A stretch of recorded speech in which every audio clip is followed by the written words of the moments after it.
Хаумығығыз, Һез Башқұртстан юлдаш телевидениеһында юл патруле тапшыруын қарайһығыз. Бір тәулік исендәгенә 2 юл транспорт фажигаһендә 5 кеше һәлак була. Башқұртстанда фура еңел автомобильде 2 километр тирәһе һөйрәтеп алып бара. Өфөлә дәүләт автоинспекция хезмәткәрләре хәвефһез юл акция сектарында викторина узгарды. Ошо һәм башка яңалыктар турында хәзер безнең сыгарылышта карагыз. Башқұртстанда узган шәмбе йөк автомобильләре катнашлыгындагы 2 үлемесле авария теркәлде. Республиканың дәүләт автоинспекцияһы хәбәр итүләренчә, Бөре районындагы юл транспорт фажигаһендә 3 кеше һәлак була. Өфө Яңавыл автомобиль юлының 76 километрында кискеһен Благовещен районынан 32 яшьлек ир аралыгындагы 7 модель ВАЗ автомобиле Scania йөк машинаһы менән бәрелешә. Уның руле артында 55 яшьлек Пермь крае кешеһе була. Аварияла еңел автомобильдең водителе һәм 2 пассажиры ирдәр һәлак була. Бұл сұрақтың сәбәптәре асыклана. Йөк автомобиле катнашлыгындагы тагы бер юл транспорт фажигаһы 2 кешенең үлеме менән тамамлана. Авария 16 февраль көндө республиканың Салават районында теркәлә. Татар Малаягы авыл эргәһендә авыр фура һәм Лада Калина бәрелешә. Юлдың ошо участкаһында тыгындар барлыкка килә. Социаль селтәрдә аварияның шаһитлары хәбәр итүенчә, Калина урап үтәргә теләп каршы һыдатка сыга һәм фура астына барып инә. Аварияның сәбәпләре юл хәрәкәте хәвефсезлеге дәүләт идаралыгы хезмәткәрләре асыклаячак. Узылды тыйган билделәр бушка гына тормай. Өфө-Оренбур трассаһының 255 километрында үткән шәмбе теркәлгән осрак был хакыйкатьтә тулыһынча исбатлай. Видеола күренүенчә Hyundai Getz сулга бурыла. Юл буендагы майданга туктай. Тап ошо мәлдә уның өстенә Kia Rio барып менә. Юл транспорт фажигаһы һөҗүмтәһендә Hyundaiның водителе зыян күрә. Алдан алынган мәгълүматларга ярашлы Kia водителе юл билдәһе торуга карамастан транспорт агымын узып китергә ниятли һәм Гетцның борылуына игътибар биреп өлгермәй кала. Сәбәптәр асыклана. Ә Михайловкала үткән йома коткаручыларга автомобильде консерва банкаһы магыты басарга туры килә. Шаһитлар исбатлавынча Renault Sandero автомобиле уйланмаган хәрәкәт яһау сәбәпле каршы һыдатка барып сыга һәм каршыга килгән автобуска барып бәрелә. Унан соң артта килгән 14 модель ВАЗ автомобиленә төкелә. Юл транспорт фажигаһы һөҗүмтәһендә безнең ил машиналарында булган 2 кеше зыян күрә. Улар тән ярәхәтләре менән дәваханага озатыла. Аварияның нескәлектәре асыклана. Киләһе осракты кызыклы дип атап булыр иде, әгәр унда кеше казаланмаһа. Өфө-Оренбур трассаһында фура Ладаны бәрелешкәндән һуң 2 километр тирәһе һөйрәтеп алып бара. Юл транспорт фажигаһы 13 февраль иртән Стәрлетамак районында теркәлә. Республиканың дәүләт автоинспекцияһы мәгълүматлары буенча, Lada Largus'ның 32 яшьлек водителе светофордың кызыл төсенә туктап торган йөк машинаһына барып төкелә. Әмма фураның водителе бәрелүде һизмәй һәм артабан хәрәкәт итүен дәвам итә. Салонда 6 пассажир утырган еңел автомобиль 2 километр тирәһе тагылып бара. Аварияла еңел автомобильдең пассажиры 45 яшьлек катын зыян күрә. Уга табиблар ярдәме таләп ителә.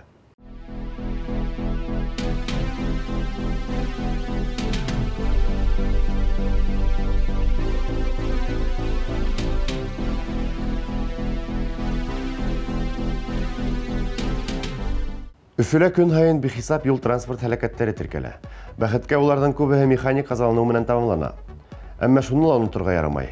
Өлкәннәр өчен зарар килтермәгән бәрелеш кескәйләрнең нык ярәхәтләве мөмкин. Тап шуңа күрә дәүләт автоинспекцияһы хезмәткәрләре даими рәвештә балалар креслоһы буенча рейдтар оештыра. Ошонда рейдтарның береһендә безнең иҗади төркем дә булды. Балалар креслоһында 7 яшькә тиклем йөртү мотлак. Әмма унан һуң да хәвефсезлек кайышы менән эләктерү мөһим. Балаларның алда яки артта утыруына карамастан. Я как водитель с 20-летним стажем считаю, что ребенок должен быть пристегнут.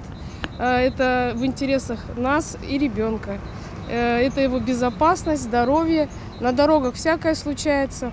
Бәгъзеләр был рейдтарның төп максатын күбрәк водительгә яза бирү дип уйлай. Әмма төп сәбәп балалар катнашлыгындагы юл транспорт фажигаларын профилактикалау. Водительләрнең күбеһе мин аварияга тарымаясакмын, кәрәге юк дип исәпләй. Әмма тормыш аяуһыз. Был корылманың булуы иһә баланың иминлеген тәэмин итә. Закон талабы түгел. Безнең телепроект асылгандан алып бик күп һораулар килә.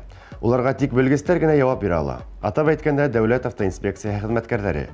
Тап кешеләрнең мөрәҗәгатьләре безнең телепроект тиктерендә яңа рубрика асырга тәрзилә инде. Бер азна буе без һезне кызыксындырган һорауларны тулылаячакбыз һәм иң мөһимдәрен дәүләт автоинспекторларына юнәлтәсәкбез. Европротокол – это специальный бланк, который составляется участниками дорожно-транспортного происшествия при определенных обстоятельствах без вызова сотрудников полиции. Если Европротокол оформляется в следующих случаях. Если в ДТП вред был причинен только автомобилем без пострадавших. ДТП произошло в результате столкновения двух транспортных средств. Гражданская ответственность застрахована по ОСАГО. Размер страхового возмещения, положенный потерпевшему в счет возмещения вреда, причиненного его автомобилем, не может превышать 100 тысяч рублей. Также наличие разногласий теперь не является препятствием для оформления Европротокола. Үзегездин хорауларды безнең социаль селтәрдәргә ибәрегез. Без мотлак уларга җавап бирергә тырышырбыз. Өфөлә хәвефһез юл акциясе старт алды. Ул кала хакимияте һәм юл хәрәкәте хәвефсезлеге дәүләт идаралыгының Өфе бүлеге ярдәмендә оештырыла. Узган кисәдә ошо акция сектәрендә Аксаков гимназиясында юл хәрәкәте кагыйдәләренә арналган викторина уены үтте. Уның нисек үткәнен киләһе материалда карагыз. Яшь юл инспекторларының күрһәтмә сыгыштарынан һуң 4 класс укучылары уен ярдәмендә үзләренең юл хәрәкәте кагыйдәләре буенча белемен тикшереп караны. Балалар һорауларга тиз һәм иң мөһим дөрес җавап бирде. Является тротуар частью дорог? Нет. Не дорога или дорога? Является ли тротуар частью дороги? Ответ – не является.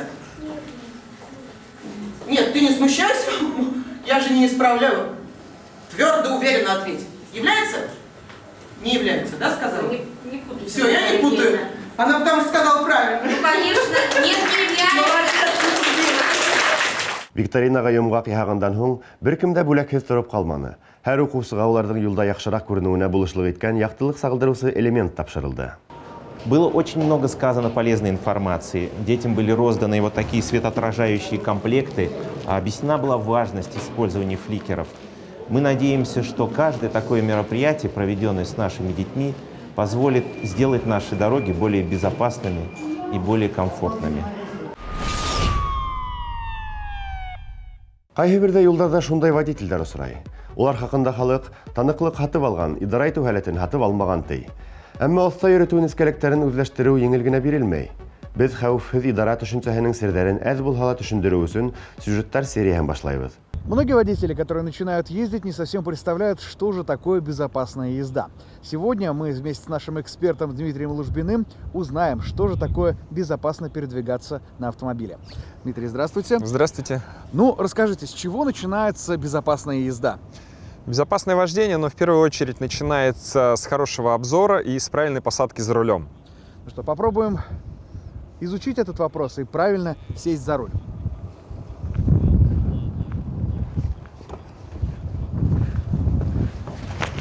В первую очередь мы регулируем сиденье в продольном пространстве, то есть вперед-назад. И какие здесь требования? Рекомендации следующие. Мы полностью выжимаем тормозную педаль, и нога не должна при этом полностью выпрямляться в коленном суставе, и мы не должны тянуться. Левая нога при этом должна быть полностью всей площадью находиться на площадке для отдыха левой ноги. Так, дальше. Спинка. Да, регулируем угол наклона спинки таким образом, чтобы спинка была практически под прямым углом, и немножечко отклоняем его примерно до 95-100 градусов, чтобы нам было относительно комфортно.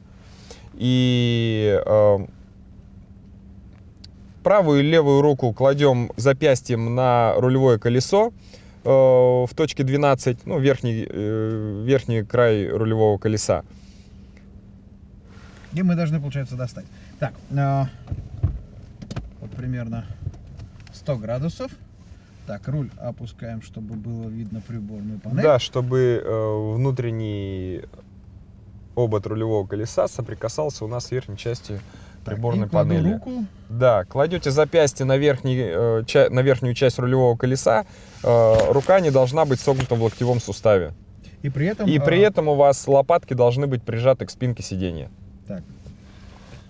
Если этого нету, нужно еще немножечко приблизить. Вот.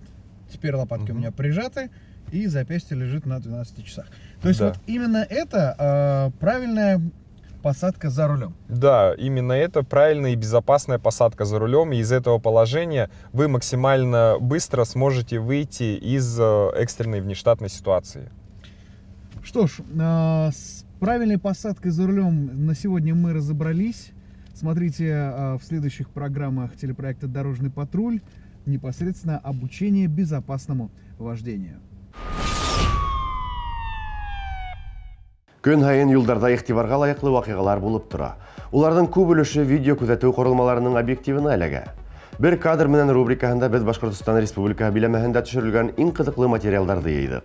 Әйтүләренчә, бер тапкыр күрү яхшырак. Без арттан килгән водительдин гаепле икәненә өйрәнгәнбез. Тик бу осракта түгел. Видео теркәү корылмаһының булуы гына ярдәм итә ала. Юлда узып китү һәр вакыт хәвефле, һәм бу адымга базнат итүсегә генә түгел. Кайһы бердә юл һәлакәтендә гаепле кеше кар тузаны осырып китеп бара. Ә каршыһыдатта килүсе ошо хәвефле адым аркаһында юлдың икенче ягына сыгып башка машинага төкелә. Акыл хату юк, кагыйдә бар. Тулы ышанысың юк икән, узма. Бәгъзе водительләр өчен юл хәрәкәте кагыйдәләре ябай файдалы кәңәшләргә тиң. Мәсәлән, улар каршыһыдаттан хәрәкәт итмәскә кәңәш итә. Югыйһә мажарага тарыуың ихтимал. Әлбиттә, буның өчен үз кесәңдән түләргә туры киләсәк. Юл хәрәкәте кагыйдәләрен укыгыз. Был гаилә бюджетын хакларга булышлык итәсәк. Бездә янә еңел автомобиль йөк транспортын тартып сыгара. Һәм берәүдә генә түгел. Автобазда тагы бер нисә машина. Шулай итеп, УАЗды локомотивтың патриоты дип исәпләргә мөмкин. Бер үзе фураны һәм бер нисә еңел автомобильде һөйрәтеп сыгарган. Илдең автосәнәгате өчен горурлык тойгыһы уяна. Өфөлә трактор янып киткән. Бұл осракка техниканың тап янгын һүндерү часы алдында токануы мәдәк. Һөҗүмтә буларак ут үтә әз вакыт эчендә 11 минутта һүндерелгән. Ә тракторды хатта юнәтергә лә мөмкин буласак.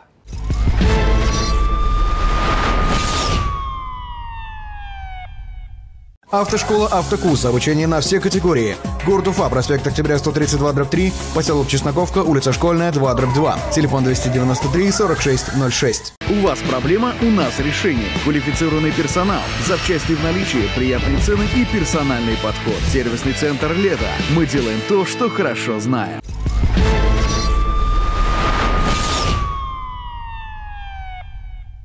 Үзегезнең видеоны бәйләнеш тәсилләрендәге безнең төркемгә һәм 8927-350-64 телефоны буенча WhatsApp-ка ибәрегез. Һез юл патруле Өфе тапшыруын караныгыз. Юлдарда уңышлар!